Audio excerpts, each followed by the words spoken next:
Thank you. What a great day to come from Colorado. 98 degrees and about 94 humidity, so welcome to the East Coast. What a great day. Thank you all for being here. I want to start out by thanking Colonel T. Hooper, class of 1969, who headed up a 7-person search committee that found the centers for us. It was a wide, extensive search. I can't thank the members of the committee. I want to especially thank the staff of the athletic department for stepping up. Rob Acunto did a great job in Larry's, by the time Larry left, and I can't be more proud of the way we all stepped up and continued business. Jim's coming into a great team, and I'm excited there. I also want to thank all the family and friends and the community. When you hire an AD, your email lights up. We had people from all over the country with ideas, suggestions, and I want to thank everybody. And we took all of those in, and in our search, ended up with 25 folks that the committee had cut to, and then it went from there. And Jim was the clear choice. You know, as we looked for an AD, Les Robinson did a wonderful job here. Larry Leckenby came in and really took over and built a financial background, got us more financially solvent. And as Larry went off to Catawba, he and Chris, as we looked at the characteristics, obviously we want a person of integrity and matches our core values. Jim does that very, very well. But we were looking for experience. We were looking for experience in business acumen. We were looking for experience, obviously, in development. And Jim has all those qualities. But what we were really looking for is a family that can come here and be a part of our community, that will understand our culture, our military culture, that will understand cadet student athletes that are different than student athletes, but cadet student athletes, all of our students, our staff, faculty. Jim's got a background and a history of doing that. Really did a great job last week as we spent a couple hours with him in Charlotte. So I'm very, very pleased and very excited. Mike Bone, who was for a while at Air Force and was AD at Colorado for many years that Jim worked for, and now is AD at Cincinnati, says some great things about him. And the one thing that really resonated with me is he's a person of integrity, and he'll do the right thing. And he meets and matches our core values. He understands what it's like to be in this business. He's been in this business over 20 years, starting as a coach and then up through the ranks. And so I'm very, very proud to have the centers here. Susan, thank you. We brought you in at 1:30 last night. Remarkable team. I tell folks the coaches and the athletic directors of the world are the closest to the military than I can think. They move frequently, short notice. Samantha, thanks for being part of this deal. And I was telling her she's going to have to get used to our Bulldogs. She's used to a big 3,000-pound buffalo running on the field. Those Bulldogs don't run much. But the centers have 4 kids. 3 of them are grown, and Samantha is here representing the brothers and the sisters, and welcome to Charleston. And without further ado, Jim Center.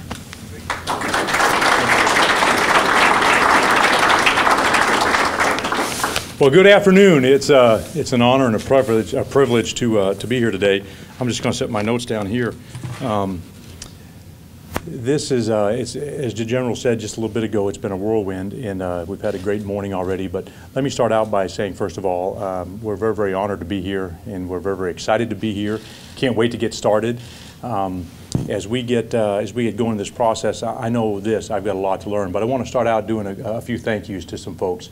First of all, to General Rosa and the Board of Visitors, thank you very much for obviously hiring me and giving me this opportunity. I feel very, very honored to have been selected. This is a quality job with a lot of interest from across the country, and it's viewed as a place where you can go and really get something done, and that this place really cares deeply about student athletes and the cadet experience, and that's what I'm about. I was very, very impressed. I want to thank the search committee, as General Rosa just said, T, who led the search, and the rest of the committee members. They did a phenomenal job. Excuse me. They did a phenomenal job, and what I could tell in my interview with them, and it wasn't a real long interview, but I could tell about their passion for this place. And it resonated with them, with the questions that they'd asked, the follow-up things, and you can just tell that they love the Citadel. And this is a really important thing. And as we talked about the most important thing for y'all is to find the right fit, okay? And I believe I'm that person. Now, obviously, time will tell, and that's going to play itself out. But as we move forward, I can tell you this. I'm going to give you everything that I have to be the very, very best athletic director this institution has ever had. And I know there's been some really, really good ones. So I'm just honored and pleased. Let me just start out by saying this. First of all, I want to say thank you to my wife. She's been phenomenal. She's the rock in our family, and our children, you know, they allow me to do what I get to do, which is work with young people, develop student athletes, and obviously all the things that go into that. And so I'd like to say thank you, Susan and Samantha and our children, for all their great support in what they do for us. I also want to say thanks to the many people who have helped me get where I'm at today. You know, none of us get a chance to aspire to greatness and do things on our own. It just doesn't work that way. We always have somebody that's a champion for us, that has worked diligently to help us get where we want to get, have taken an interest in our career. And I have many, many people to thank, and I won't go through the long list because I've been in athletics for nearly 30 years now, but I will point out a couple individuals, starting with Rick George, my current athletic director. He has been phenomenal and passionate about helping me get to the next step in my career, which I've admired and appreciated, and it's something I feel like as an athletic director I should be doing as well. That's important to help develop people. And the second person is Mike Bone, who is the current athletic director at Cincinnati, and we've worked together at 3 different institutions, and he has been a tremendous advocate on my behalf as well. I've learned a lot from him, and he's been one of my mentors as well.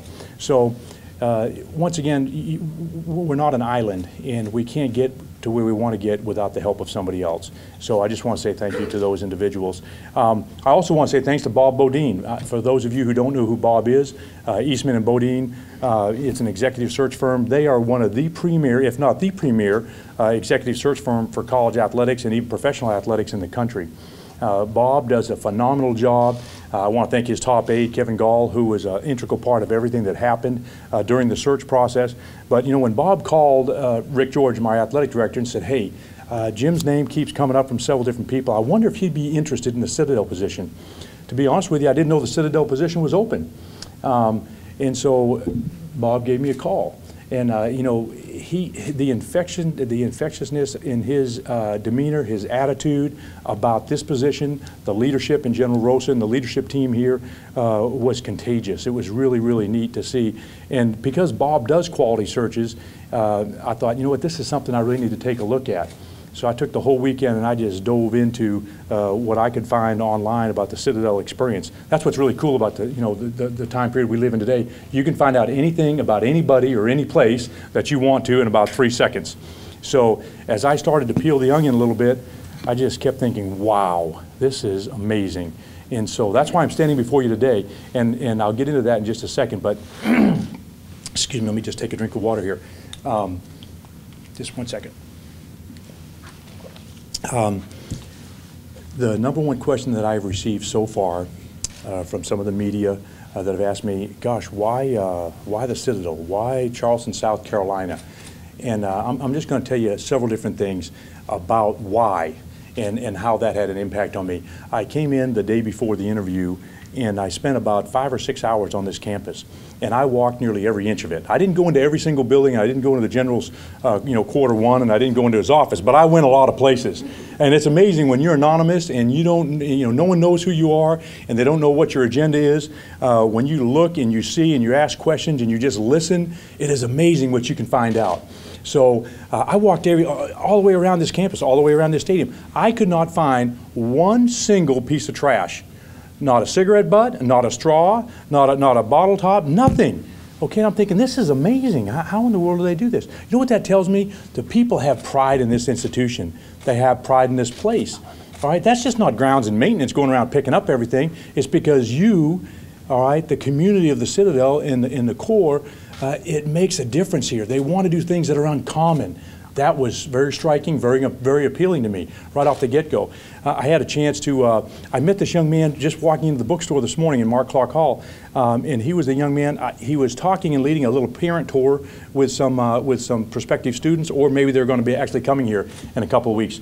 And I listened to him talk about what it means to be a knob here and walk in the gutter at 120 steps a minute. And I've been trying to think, I'm going to have to figure out how far you actually go in 120 steps in 1 minute. But my sense is it's very, very quick, and you can cover a lot of territory in a hurry, General. Do you remember back that far? You're in the gutter for the first year. Yeah.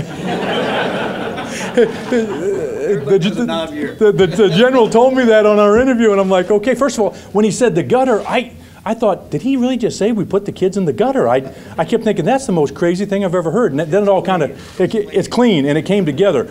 So I can't wait to get started. I don't think I'm going to go home and tell everybody that I'm now in the gutter, but I think they'll be able to get it when I explain it some. But it was wonderful to listen to him talk about what it means to be a cadet and what your first year is like and the kinds of things that you have to go through, because that's not going to be for everybody, all right? What you're really talking about is finding common people who have an uncommon desire to be uncommon, right? And to do things differently than the way our society and our world operates today. And that's what this place is about in developing principal leaders. And that's an attraction to me. I had the opportunity to go over, I think it was around the 4th Battalion barracks over there, and a young man by the name of a cadet, Charles Clark, who he was staying there and he was in his uniform. And actually, I never did ask him, why are you just standing here doing what you're doing? But I'm talking to him, and he never did say, well, why are you walking around asking questions? But we were visiting, and I said, well, tell me about what it's like to be a cadet. And he talked about that and several different things. Finally, he said, you know what, it's just phenomenal. He said, I don't know where else I would go. He said, gosh, my granddad went here, my daddy went here. I'm gonna go to the Citadel. And he said, I'm from Mount Pleasant. And he said, you know, I just happened to play football. And I said, really? Well, so you look like a fit guy. What do you play? I'm a wide receiver. He said, we don't throw the ball very much, you know. I said, yeah, probably ain't gonna get any better either. But I didn't. So anyway, we had a nice visit. But I came away with this impression: if the cadets and the young people that are on this campus are of the ilk of Charles Clark, boy, this is a special place. It really is. Later on, I was walking through the campus, and it was the most amazing thing. You know, the bell, I don't know what we actually call the bell tower here, the chimes or whatever the technical name is, but it's going on. And I think, gosh, I swear that sounds like Amazing Grace playing on the tower bell, the chimes. And so I went over and sat on one of the benches looking out over the parade field there and just closed my eyes and just took it all in. I'm thinking to myself, I can't believe this is college. If it is, I want to go back.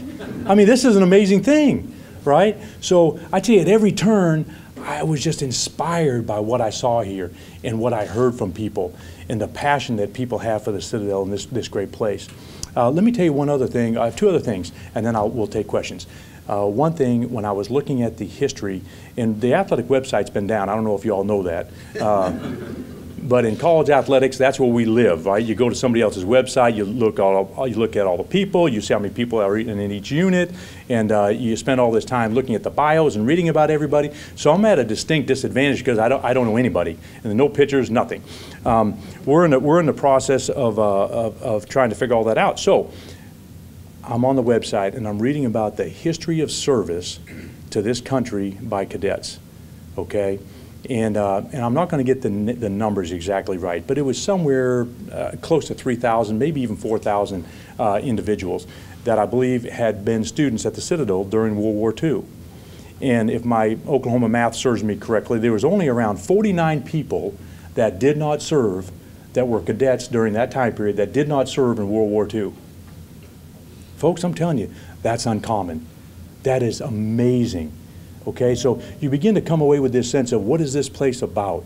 It's about common people coming here, living in a very, very uncommon culture, right? A place that is going to teach you the core values of duty, honor, and respect. And you're going to take that away, and this world is going to be a better place because of it. Because of your service to our country, to service to mankind, to service to our freedom. And that's inspiring. That's something I want to be a part of.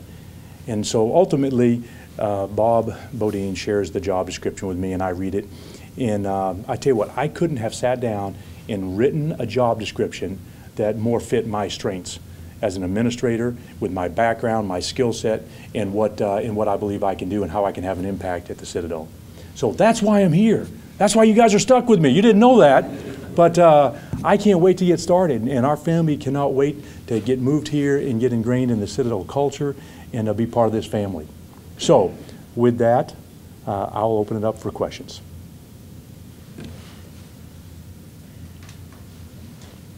Gosh, this is a little bit like when I asked the athletic department. I met with the athletic department here at about 11:30 or so, and it was crickets in there too. It was amazing. I said, hey, anybody got any questions? So what I realized is there must not be any challenges here. Right? No challenges. No one's got any issues. Nobody's got any questions. Yes, sir. I'll get things underway. All righty, here we go. And I don't know how much information has been made available to you, but what do you think are the most important things as you get started to work on and start, I guess, attacking that may be weaknesses or things that we can improve upon for the athletic department? You bet. How much time do we have here today? All right. I'm in jest there. Let me tell you, during my interview, I asked basically that question. I phrased it in a little bit of a different way, and I asked the committee, I said, how will I know if I've been successful after year 1, year 5, and year 10 here at the Citadel? But T. Hooper took the question and said, if you don't mind, I'll take a stab at this. And the thing that resonated with me early on was that we, Gym Center in the athletic department, see, it's not just Gym Center here. Yeah, I'm the AD, but what we're really talking about is our athletic department, all right? And we need to do a better job of reaching out to the internal constituents on our campus. So the faculty, the staff, the core, right? We've got to win over the people that are on our own campus. We have approximately, I think it's around 300 acres, I think is what I read. And if we don't own the 300 acres and have the best relationships with the people that are on this campus, then how are we going to win over Charleston or the Low Country or any other place in South Carolina? We've got to do a great job right here. So I can assure you, we're going to be woven into the fabric of this campus, and we're going to have more friends and more supporters and a more loyal following on this campus than we've ever had before. But it's a team effort. It doesn't just happen because the new AD's here, right? It's a change in the culture and the way we're going to go about it. When we were visiting with the athletic department, I said, "Hey, tell me, can anybody tell me what LEAD stands for in the 2018 plan, LEAD 2018 strategic plan?" And it was quite quiet. And I don't say that to embarrass anybody in the athletic department, but what I am saying is this: if our athletic department cannot recite leadership excellence and academic distinction, and if they don't understand what that is and why we have it and how that's going to lead to principal leaders, then they don't get it yet, okay? That's my job to make sure they have it and instill those kinds of things into our culture in the athletic department, so we build a transparent department with everything else on campus and win those folks over. So I can just tell you, we'll be highly focused on that in the first year. Now, I recognize and I know attendance, fundraising, all those other things, that's a no-brainer. That's a given. You've got to do that every day. It's just like recruiting. Thank you for that question. Jim, you're coming from a school where budget's probably 4 times what it is here. How big of an adjustment will that be for you to come to a school where everything counts in the budget? Great question, thank you. During my interview, I told, and I'm sure they probably thought I was crazy, and the general can confirm this. I said, you know what, the Citadel's just like Alabama and Ohio State and Texas and SC, and they're all looking at me like, this boy's lost his mind, all right? Because they're thinking, no, we're not. Let me tell you we are, and let me tell you why that is. Because at every turn, every institution, Texas, I believe, has got the highest athletic budget in America, but you know what they don't have enough of? Money, right? I don't care if you got a $150 million budget, you don't have enough money. So my point is, gang, we understand and I know that the budget is of paramount importance here. Number one, staying within your budget. Number two, you've got to grow the budget. Number three, the athletic department needs to be sustainable in what we do and how we go about doing it. And there's a lot of different ways to do that, obviously. And one of the things that's in the strategic plan, the LEAD 2018 plan, is about trying to endow, scholarships, endow some key athletic positions like the athletic director position, head football and men's basketball positions. And so when you think about that, that is how you sustain an organization long-term, big picture. Right? And so I'm sure the institution has lots of other things that it can and would like to be able to do with the assistance that it gives athletics, and we're going to be about the process of fulfilling the objectives and the things that are laid out in that plan. We're going to develop a strategic plan that is in concert and supports the LEAD 2018 plan. Now, in all candor, I haven't been able to find that on the website. Maybe there is one, and I'm not familiar with it. But we will be working on that very, very hard. But to get more specific to your question, At the end of the day, every one of us in this room has a budget, and if you don't, you should have, okay? Because if you don't, I'm telling you, you're probably in a mess financially. So we have a budget, you know, and Rob's done a nice job keeping this thing going and moving forward. But you got to count every penny, and you've got to squeeze it until you get every single thing you can get out of it, and make sure that where you're spending your resources is giving you the largest and the greatest return on investment. And we're going to make sure we do that. Thank you. Do you consider yourself more of a financial athletics director or athletic athletics director with a coaching background? Well, you better be both, in all honesty. I now have been an administrator just as long as I was a football coach, approximately 15 years doing both. So I feel very, very well versed in both entities. I can tell you that in a lot of ways, it doesn't seem to matter to me. If you only have $1, then and you can't spend any more than $1. That's not rocket science, right? Don't spend more than $1. Now, the trick is, if I need $1.50, how do I get it? Okay, and so what I can tell you is we're going to be very, very creative. We're going to work on every single revenue generating source that's on this campus. The general and I and the leadership team will be working together and talking about it, but we're going to try to be creative. We're going to think outside the box. And I don't know what the culture is like here. We talked about that a little bit on my interview, and I'm very, very familiar with higher education, and generally it moves at a turtle's pace. We're very, very conservative in higher education, but that doesn't mean we can't be creative. And as long as it's not illegal, immoral, and unethical, why shouldn't it be on the table for discussion? That's what we've got to think about. So I feel like I can coach coaches. I know what coaches are going through. I spent 15 years being a very, very successful coach. At the same time, to go from coaching into administration, you've got to see a bigger picture, and you've got to see it from a much broader perspective and a 40,000-foot level. So I feel very, very comfortable doing both. Thank you for that question.